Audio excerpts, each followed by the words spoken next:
Hello and welcome back to Tricolor Gaming with me, Fletcher. And welcome back to my Great Britain map on Jurassic World Evolution 2 for another mod spotlight. And I have changed it ever so slightly, so before we get looking at the new species, I just want to take you for a quick walk around the new mod species map, because I wanted something a little more decorative in the background. So each different area now has its own little facilities. Here's our little facility for our land-based animals, including the Biosyn ranger stations there, and nice T-Rex statue, just to denote it as the ground-based creatures. Then if I go along here further across, we have our new lagoon area, complete with lagoon facility as well, and a nice little plesiosaur statue there. And if I go all the way over here, ignoring the lens flares, here's our new pterosaur area with large facility as well. I just wanted to design something just for the background of this mod testing map. So we've got some new species to look at today. Both pterosaur, lagoon and ground-based. So let's get started with the first of the animals, and as per last time, I'm going to just do their release animation and then we'll talk about them. So let's start with our first animal.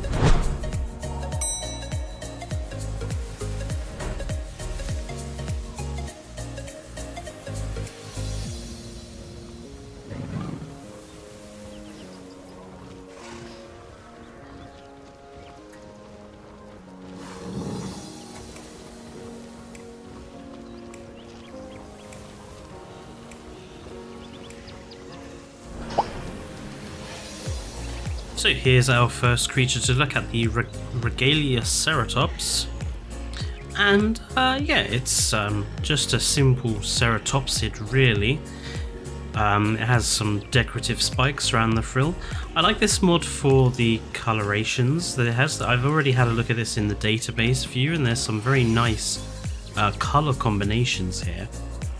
Yeah, it's just nice to have another ceratopsid in there. Blood red is very nice. Nice frill patch there. It's just nice to have another small-ish ceratopsian to have in the parks. Right, let's move to our next species.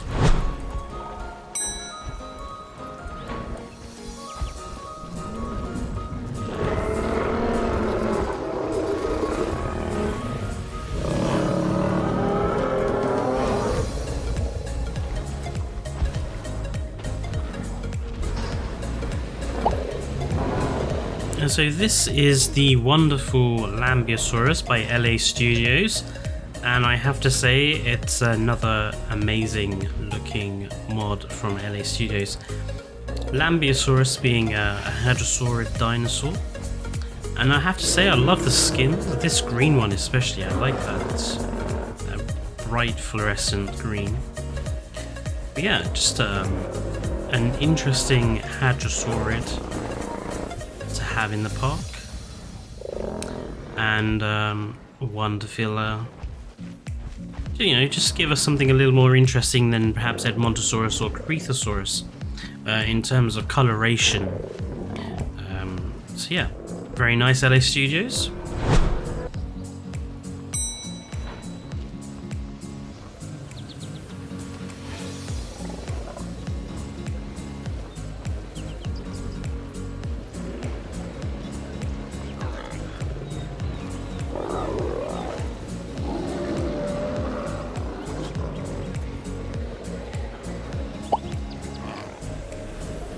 This is the wonderful little Tarchia, and it's, as you can see, another ankylosaurid.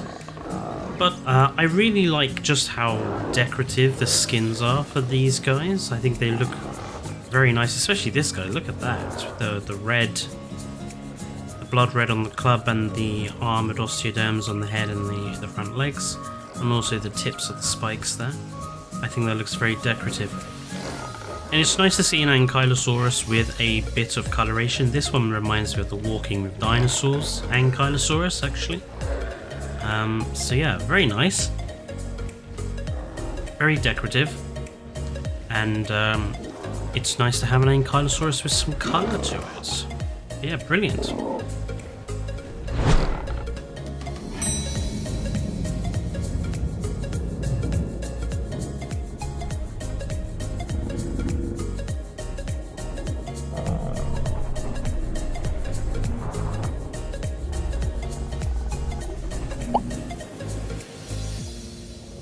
This is the SHONISAURUS, and it's basically an enormous ichthyosaur. It's one of the biggest ichthyosaurs that we know existed, a bit like Symbospondylus. This one has been based on the mosasaur rig, and yeah, it's just basically a supersized ichthyosaur. Some of the skins are rather nice. It has some nice patterns to it. Some are a little bit difficult to see, especially this one, because it uses the mosasaur patterns and such. But some, like this one, come out very nicely. So yeah, just nice to have another big animal to have alongside Mosasaurus and Chronosaurus.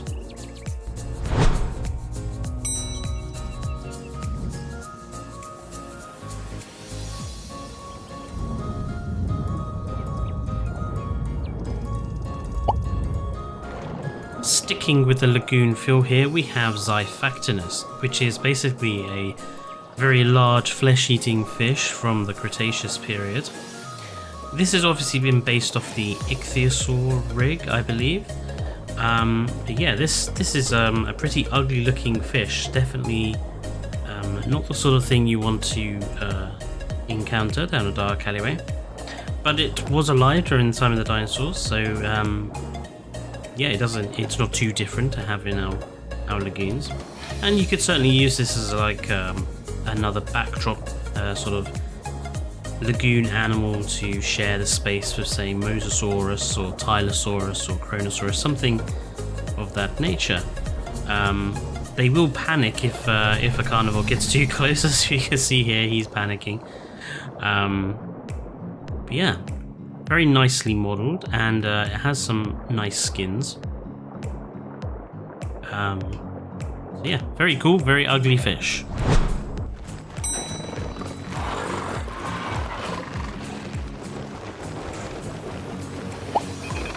Now this strange little pterosaur has one of the most difficult names to pronounce that I've ever heard of. It's the genuine Opterus, something along those lines. And yeah, this is a very cool little pterosaur, which I initially just loved for its very vibrant skin patterns and color combinations. Annoyingly, we can't get too close to that one. Let's see if we can find one we can get close to. There we go.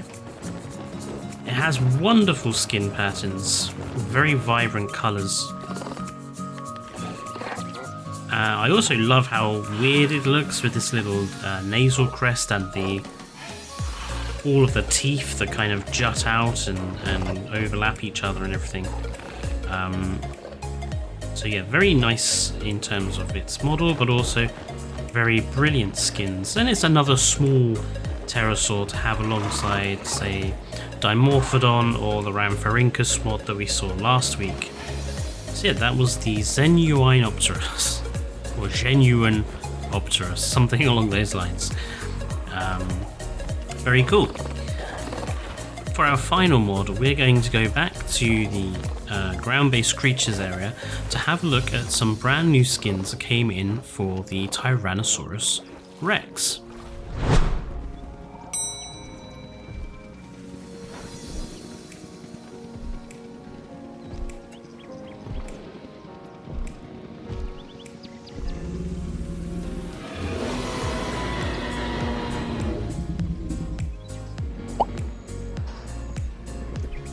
So these are the Calamity Tyrannosaurus Rex skins, and they are all brand new skins. They're new cosmetic options available when you create them in the G menu, and basically there are a range of different colours There are some which have this sort of red-orange head design with a different colour to the body, and then there are some different designs that change that a little bit.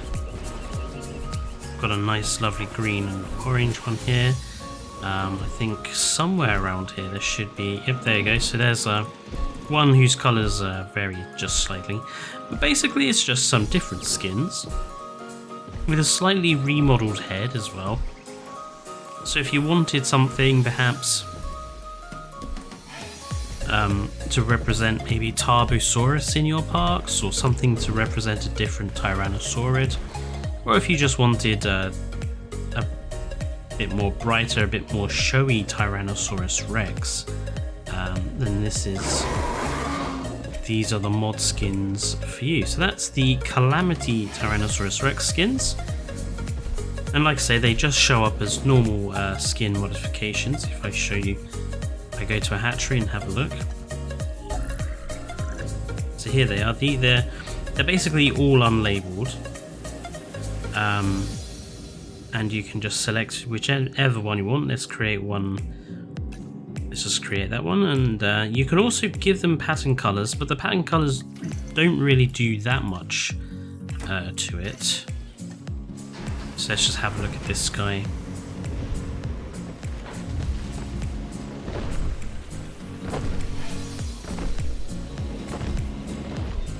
There you go. So we've got a nice white belly and a nice dark green top with just a little bit of that cyan blue that we added on the back there. So yeah, very easy to apply, very nice looking. I would say semi-realistic in some cases. Obviously you need to go through the species database and have a look at all of the skins to see which ones you want to make use of. But yeah, very nice skins. So that's the Calamity Tyrannosaurus Rex skins. So that's all of the new species mods and skin mods that I wanted to show off today.